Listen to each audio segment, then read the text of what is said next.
Hello friends, welcome to my YouTube channel exam base classes. आज के video में हम पढ़ेंगे दोस्तों बहुबुद्धि का सिद्धांत, जिसे हावर्ड गार्डनर ने दिया है। ठीक है दोस्तों, और यह बहुत ही महत्वपूर्ण होने वाला है उन छात्र छात्राओं के लिए दोस्तों जिनकी परीक्षाएं अभी बाकी हैं। अगर वह छात्र यह वीडियो देख लेता है दोस्तों तो उसका 8 से 10 नंबर फिक्स हो जाता है दोस्तों, क्योंकि हावर्ड गार्डनर ऐसे वैज्ञानिक हैं जिनसे हर पेपर में 8 से 10 क्वेश्चन आ ही रहे हैं। यह एकदम अनिवार्य है दोस्तों कि प्रश्न आएंगे ही आएंगे, और ऐसा नहीं है दोस्तों कि बस एक सब्जेक्ट में इनका प्रश्न आए। सी-टेट में 5 सब्जेक्ट होते हैं दोस्तों, तो पाँचों सब्जेक्ट में दो दो प्रश्न कम से कम रह रहे हैं दोस्तों। इस प्रकार आप प्रश्नों की संख्या को गिने दोस्तों तो 5 विषय है और एक विषय में लगभग 2 प्रश्न आ रहे हैं, तो आपका हो जाएगा 2 पाँचे 10। ठीक है दोस्तों, इसलिए यह टॉपिक बहुत ही महत्वपूर्ण हो जाता है। तो आइए शुरू करते हैं। बहुबुद्धि का सिद्धांत। बहुबुद्धि का सिद्धांत हावर्ड गार्डनर द्वारा प्रस्तुत किया गया है। उनके अनुसार बुद्धि कोई एक तत्व नहीं है, बल्कि कई भिन्न भिन्न प्रकार की बुद्धियों का अस्तित्व होता है। ठीक है दोस्तों, बहु का मतलब होता है बहुत दोस्तों। इसका मतलब बहुबुद्धि का सिद्धांत अर्थात बहुत बुद्धि का सिद्धांत। ठीक है दोस्तों, मतलब कि बहुत सारी बुद्धियों का सिद्धांत। हावर्ड गार्डनर ने बताया दोस्तों कि बुद्धि कोई एक बुद्धि नहीं है, बल्कि कई भिन्न भिन्न प्रकार की बुद्धियों का अस्तित्व होता है। प्रत्येक बुद्धि एक दूसरे से स्वतंत्र रहकर कार्य करती है। ठीक है दोस्तों, इनके कहने का मतलब है कि एक व्यक्ति में कई प्रकार की बुद्धि पाई जाती है और प्रत्येक बुद्धि एक दूसरे से स्वतंत्र रहकर कार्य करती है दोस्तों। इसका मतलब है दोस्तों कि अगर एक बुद्धि को कार्य करने की इच्छा हो तो बस वही बुद्धि कार्य करती है, बाकी बुद्धि उनको डिस्टर्ब नहीं करती हैं। ठीक है दोस्तों, इसका अर्थ यह है कि देखिए यहाँ इसका अर्थ भी बता गए हैं। आइए देखते हैं। यदि किसी व्यक्ति में किसी एक बुद्धि की मात्रा अधिक हो तो यह अनिवार्य रूप से इसका संकेत नहीं करता कि उस व्यक्ति में किसी अन्य प्रकार की बुद्धि अधिक होगी। ठीक है दोस्तों, अर्थात यह कह रहे हैं दोस्तों कि अगर किसी व्यक्ति में एक बुद्धि की मात्रा अधिक होती है तो यह अनिवार्य नहीं है कि उस व्यक्ति में किसी अन्य प्रकार की बुद्धि अधिक हो, जैसे कम होगी या कितनी होगी। ठीक है दोस्तों, गार्डनर ने यह भी बताया कि किसी समस्या का समाधान खोजने के लिए भिन्न भिन्न प्रकार की बुद्धियां आपस में अंतरक्रिया करते हुए साथ कार्य करती हैं। दोस्तों, गार्डनर ने यह भी बताया है कि जब किसी व्यक्ति को कोई समस्या आती है तो उसके अंदर जितनी बुद्धियां हैं वह सब आपस में मिलके एक साथ कार्य करती हैं और समस्या का समाधान ढूंढती हैं। ठीक है दोस्तों, अपने क्षेत्रों में असाधारण योग्यता का प्रदर्शन करने वाले अत्यंत प्रभावशाली व्यक्तियों का गार्डनर ने अध्ययन किया और इसके आधार पर 8 प्रकार की बुद्धियों का वर्णन किया। ठीक है दोस्तों, यहाँ बताया जा रहा है कि जो गार्डनर है अपने क्षेत्र से अत्यंत प्रभावशाली व्यक्तियों को चुना जो असाधारण काम करते हैं। असाधारण का मतलब होता है दोस्तों कि सामान्य काम से ऊपर का काम। सामान्य काम तो लगभग सभी लोग कर लेते हैं, लेकिन कुछ लोग ऐसे होते हैं जो कठिन कार्य होता है, जो सामान्य लोगों से नहीं होता है, उसको करते हैं दोस्तों। तो ऐसे व्यक्तियों को गार्डनर ने चुना और उन पर अध्ययन किया। ठीक है दोस्तों, और इस अध्ययन से उन्होंने 8 प्रकार की बुद्धियों को खोज निकाला। आइए देखते हैं वह 8 प्रकार की बुद्धियाँ कौन कौन सी हैं। ठीक है दोस्तों, पहला बुद्धि है दोस्तों भाषागत। आइए देखते हैं भाषागत बुद्धि किस प्रकार की बुद्धि है। भाषा के उत्पन्न और उपयोग करने की योग्यता। ठीक है दोस्तों, यह सिंपल सा यहाँ इसका अर्थ बता दिया, थोड़े से शब्दों में आप समझ सकते हैं कि भाषा के उत्पादन और उपयोग करने की योग्यता। कहने का मतलब है दोस्तों कि अगर कोई बालक है तो उसके अंदर इतनी बुद्धि है कि वह नए नए शब्दों को पैदा कर सकता है। आप देख सकते हैं यहाँ लिखा है उत्पादन। उत्पादन का मतलब होता है पैदा करना, और उन शब्दों का उपयोग किस स्थान पे किस तरह करना चाहिए या किस परिवेश में किस तरह करना चाहिए, इतनी समझ है उसको।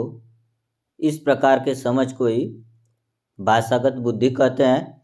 ठीक है दोस्तों, आगे देखते हैं। यह अपने विचारों को प्रकट करने तथा दूसरे व्यक्तियों के विचारों को समझने हेतु प्रवाह तथा नम्यता के साथ भाषा का उपयोग करने की क्षमता है। कहने का मतलब है दोस्तों कि जब कोई व्यक्ति किसी दूसरे व्यक्ति से बात कर रहा है तो सामने वाले व्यक्ति की भाषा को समझने के लिए वह अपने अंदर के भाषा को किस प्रवाह से बोलना है। प्रवाह का मतलब होता है दोस्तों तेज। इसका मतलब अपने भाषा को किस रफ्तार में बोलना है, और साथ साथ नम्यता मतलब कि नम हो के बोलना दोस्तों। इस कहने का मतलब है एक तरह से धीमा। ठीक है दोस्तों, तो अपने भाषा को कब तेज बोलना है कब नम बोलना है, इतनी समझ उसको है। ठीक है दोस्तों, जिन व्यक्तियों में यह बुद्धि अधिक होती है वे शब्द कुशल होते हैं। उस व्यक्ति को हम कुशल व्यक्ति कहते हैं दोस्तों, एक योग्य व्यक्ति, समझदार व्यक्ति। ठीक है, ऐसे व्यक्ति शब्दों के भिन्न भिन्न अर्थों के प्रति संवेदनशील होते हैं।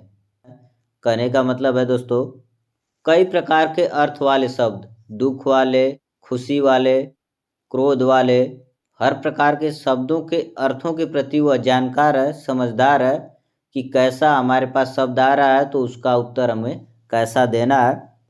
ठीक है दोस्तों, इसके बाद है अपने मन में भाषा के बिंबों का निर्माण कर सकते हैं। और दोस्तों इसके कहने का मतलब है कि वह व्यक्ति अपने अंदर भाषा के बिंबों का मतलब होता है दोस्तों परछाई। ठीक है, आगे देखते हैं। और स्पष्ट तथा परिशुद्ध भाषा का उपयोग करते हैं। लेखकों तथा कवियों में यह बुद्धि अधिक मात्रा में होती है। ठीक है दोस्तों, दूसरा है तार्किक गणितीय, लॉजिकल मैथमेटिकल। तार्किक तथा आलोचनात्मक चिंतन एवं समस्याओं को हल करने की योग्यता। तार्किक का मतलब तर्क लगाना। ठीक है, इस प्रकार की बुद्धि की अधिक मात्रा रखने वाले व्यक्ति तार्किक तथा आलोचनात्मक चिंतन कर सकते हैं। वे अमूर्त तर्कना कर लेते हैं। कहने का मतलब है दोस्तों अमूर्त जो चीज़ नहीं दिखाई देती है उसके बारे में भी तर्क कर लेते हैं। और गणितीय समस्याओं के हल के लिए प्रतीकों का प्रहस्तन अच्छी प्रकार से कर लेते हैं। वैज्ञानिकों तथा नोबेल पुरस्कार विजेताओं में इस प्रकार की बुद्धि अधिक पाई जाती है दोस्तों। ये जो तर्क लगाने की क्षमता होती है वह सबसे ज़्यादा वैज्ञानिकों या नोबेल पुरस्कार विजेताओं के पास होती है दोस्तों। तीसरा है दोस्तों देशिक दृश्यबिंब तथा प्रतिरूप निर्माण को योग्य बनाने की योग्यता। कहने का मतलब है दोस्तों यहाँ कि एक देश को दृश्यबिंब मतलब कि देखना, परछाई की तरह देखना कि हमारा देश आगे चलकर कैसा होगा, और उस तरह का प्रतिरूप का मतलब उस तरह का रूप देना भारत के लिए या किसी देश के लिए ही देशिक बुद्धि होती है दोस्तों। ठीक है, यह मानसिक बिंबों को बनाने का मतलब दोस्तों कि इस देश का भविष्य कैसा होगा, इस प्रकार की परछाई बनाना। ठीक है दोस्तों, उनका उपयोग करने तथा उनमें मानसिक धरातल पर परिमार्जन करने की योग्यता। जो हम मन में सोचते हैं और उसको बना के हम सबके सामने प्रस्तुत कर देते हैं तो हमारा परिमार्जन हो जाता है दोस्तों। इस बुद्धि को अधिक मात्रा में रखने वाला व्यक्ति सरलता से देशिक सूचनाओं को अपने मस्तिष्क में रख सकता है। विमान चालक, नाविक, मूर्तिकार, चित्रकार, वास्तुकार, आंतरिक साज सज्जा के विशेषज्ञ, शल्य चिकित्सक आदि में इस प्रकार के अधिक पाए जाने की संभावना होती है। इस प्रकार की बुद्धि सबसे ज़्यादा दोस्तों आप देख सकते हैं कि विमान चालक, नाविक, मूर्तिकार भी परिमार्जन का एक तरह से बहुत अच्छा उदाहरण हो सकता है दोस्तों, क्योंकि मूर्तिकार अपने मन में जिस मूर्ति को बनाना है उसकी परछाई पहले अपने मन में बनाता है, फिर उसको गीली मिट्टी से बना के धरातल पे ला देता है, वही परिमार्जन कहलाता है दोस्तों। चित्रकार भी वही करता है, वास्तुकार भी वही करता है, आंतरिक साज सज्जा के विशेषज्ञ भी वही करते हैं, शल्य चिकित्सक आदि में इस प्रकार की अधिक पाए जाने की संभावना होती है। ठीक है दोस्तों, आइए अगले बुद्धि को देख लेते हैं। संगीतात्मक। ठीक है दोस्तों, इसका मतलब होता है म्यूजिकल। संगीत लय तथा अभिरचनाओं को उत्पन्न तथा प्रस्तुत करने की योजना, जिसके अंदर संगीत की लय होती है दोस्तों, उसके अंदर संगीतात्मक बुद्धि पाई जाती है। जैसे तमाम प्रकार से आप गायकों को देखते हैं, कवियों को देखते हैं, इनके पास इस प्रकार की बुद्धि पाई जाती है। सांगीतिक अभिरचनाओं को उत्पन्न करने, उनका सर्जन तथा प्रस्तुत करने की क्षमता सांगीतिक योग्यता कहलाती है। इस बुद्धि की उच्च मात्रा रखने वाले लोग ध्वनियों और स्पंदनों तथा ध्वनियों की नई अभिरचनाओं के सर्जन के प्रति अधिक संवेदनशील होते हैं दोस्तों। इस प्रकार के लोग दोस्तों आप सभी देखते हैं फिल्मों में संगीतकार होता है, उसका काम होता है दोस्तों कि किसी भी गाने को किस प्रकार की संगीत देनी है उसको यह डिसाइड करता है दोस्तों। आगे देख लेते हैं। आगे है दोस्तों शारीरिक गति संवेदी। संपूर्ण शरीर अथवा उसके किसी अंग की लोच का उपयोग करने की योग्यता तथा उसमें सृजनात्मकता प्रदर्शित करना। ठीक है दोस्तों, यह बुद्धि ऐसे लोगों में होती है जिनकी शरीर बहुत लचीला होती है और वह शारीरिक रूप से अपने प्रदर्शन को दिखाते हैं। जैसे आप जानते हैं दोस्तों कि सर्कस वाले ऐसे व्यक्ति होते हैं जिनके अंदर शारीरिक गति संवेदी बुद्धि पाई जाती है और वह अपने शरीर को तोड़ मरोड़ के अपना शारीरिक प्रदर्शन करते हैं। और शारीरिक प्रदर्शन करने वाले एक होते हैं दोस्तों जिम्नास्ट, जो अपने शरीरों को 360 डिग्री तक मोड़ देते हैं और एक चक्र भी बन जाते हैं। वह कई प्रकार की गतिविधि करते हैं और ऐसी गतिविधि करने वालों के अंदर शारीरिक गति संवेदी बुद्धि होती है। ठीक है दोस्तों, किसी वस्तु अथवा उत्पादन के निर्माण के लिए अथवा मात्र शारीरिक प्रदर्शन के लिए संपूर्ण शरीर अथवा उसके किसी एक अथवा एक से अधिक अंग की लोच तथा पेशीय कौशल की योग्यता शारीरिक गति संवेदी योग्यता कहलाती है दोस्तों। पेशी का मतलब होता है दोस्तों मांसपेशी। धावकों, नर्तकों, अभिनेताओं, अभिनेत्रियों, खिलाड़ियों, जिम्नास्टों तथा शल्य चिकित्सकों में इस प्रकार की बुद्धि की मात्रा अधिक पाई जाती है दोस्तों। ठीक है, आगे देख लेते हैं अंतर्वैयक्तिक। इसको ध्यान से समझिएगा दोस्तों, इस प्रकार के दो शब्द हैं जिसमें आप हमेशा कंफ्यूजन हो जाएंगे। अंतर्वैयक्तिक को इंग्लिश में कहते हैं इंटरपर्सनल। ठीक है दोस्तों, दूसरे व्यक्तियों के सूक्ष्म व्यवहारों को जानने की योग्यता। इस प्रकार के व्यक्तियों में दोस्तों ऐसी योग्यता होती है जो दूसरे के व्यवहार को पढ़ते हैं और उनको समझते हैं। जैसे हम कह सकते हैं दोस्तों मनोवैज्ञानिक, जो मन को पढ़ते हैं और आदमियों के व्यवहार को पढ़ते हैं। इस योग्यता द्वारा व्यक्ति दूसरे व्यक्तियों की अभिप्रेरणाओं या उद्देश्यों, भावनाओं तथा व्यवहारों का सही बोध करते हुए उनके साथ मधुर संबंध स्थापित करता है। इस प्रकार के व्यक्तियों में दोस्तों इस प्रकार की क्षमता होती है कि वह सामने वाला क्या सोच रहा है, क्या कर रहा है, उसको जान के उसके प्रति एक अच्छा व्यवहार करने का प्रयास करते हैं। मनोवैज्ञानिक परामर्श, राजनीतिज्ञ, सामाजिक कार्यकर्ता तथा धार्मिक नेता में उच्च अंतर्वैयक्तिक बुद्धि होती है। आगे है दोस्तों अंतर्व्यक्ति, इसका मतलब होता है इंटरपर्सनल। इसको ध्यान दीजिएगा दोस्तों, अभी अभी जो पीछे बताया है वह था दोस्तों इंटरपर्सनल और ये है इंट्रापर्सनल। इंट्रापर्सनल का मतलब होता है अंतर्व्यक्ति, अंत का मतलब होता है दोस्तों अपने अंदर, ठीक है, अपनी निजी भावनाओं। देखिए दोस्तों यहाँ बात भी कह रहा है अपनी निजी भावनाओं का मतलब अपने अंदर की निजी भावना अपने अंदर ही होती है। अभिप्रेरणाओं तथा इच्छाओं को जानने की योग्यता, ऐसे व्यक्ति जिनके अंदर अपनी भावनाओं और प्रेरणाओं तथा इच्छाओं को जानने की योग्यता होती है, ठीक है दोस्तों। इस बुद्धि के अंतर्गत व्यक्ति को अपनी शक्ति तथा कमजोरियों का ज्ञान, उस ज्ञान का दूसरे व्यक्तियों के साथ सामाजिक अंतःक्रिया में उपयोग करने की ऐसी योग्यता सम्मिलित है जिससे वह अन्य व्यक्तियों से प्रभावी संबंध स्थापित करता है। ठीक है दोस्तों,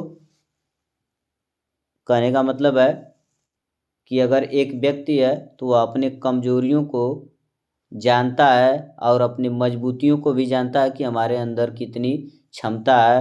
वह उस प्रकार से अपने वातावरण में दूसरे व्यक्तियों से संबंध बनाता है।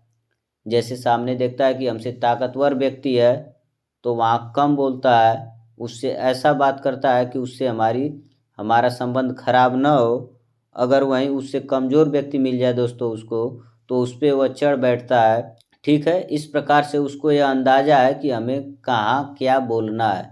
ठीक है, इस बुद्धि की अधिक मात्रा रखने वाले व्यक्ति अपनी अन्यता या पहचान, मानव अस्तित्व या जीवन के अर्थों को समझने में अति संवेदनशील होते हैं। दार्शनिक तथा आध्यात्मिक नेता आदि इस प्रकार की उच्च बुद्धि देखी जा सकती है। ठीक है दोस्तों, अगला है प्रकृतिवादी। प्रकृतिवाद का मतलब पर्यावरण से संबंधित है दोस्तों। आप देख सकते हैं पर्यावरण के प्राकृतिक पक्ष की विशेषताओं को पहचानने की योग्यता, पर्यावरण के प्रति अपना स्नेह, संवेदनशील होना और उनको पहचानने की योग्यता, इस प्रकार की बुद्धि ऐसे व्यक्तियों में पाई जाती है। इस बुद्धि का तात्पर्य प्राकृतिक पर्यावरण से हमारे संबंधों की पूर्ण अभिज्ञता, विभिन्न पशु पक्षियों तथा वनस्पतियों के सौंदर्य का बोध करने, सौंदर्य का मतलब सुंदरता का बोध करने तथा प्राकृतिक पर्यावरण में सूक्ष्म विभेद करने में यह बुद्धि सहायक होती है। और प्राकृतिक पर्यावरण में सूक्ष्म का मतलब सबसे छोटी चीज़ जहाँ लोग नहीं पहुँच पाते वहाँ ऐसे बुद्धि वाले लोग पहुँच जाते हैं और पर्यावरण के प्रति अपना स्नेह दिखाते हैं। शिकारी, किसान, पर्यटक, वनस्पति विज्ञानी, प्राणी विज्ञानी, पक्षी विज्ञानी में प्रकृतिवादी बुद्धि अधिक मात्रा में होती है दोस्तों। ठीक है, इस प्रकार से यह वीडियो खत्म होती है और आप सभी को वीडियो पर पूरा बने रहने के लिए बहुत बहुत धन्यवाद। इसी तरह के महत्वपूर्ण जानकारी के लिए हमारे चैनल को सब्सक्राइब करें, एग्ज़ाम बेस्ड क्लासेस। ठीक है दोस्तों, अब मिलते हैं अगले वीडियो में, तब तक के लिए जय हिंद, जय भारत।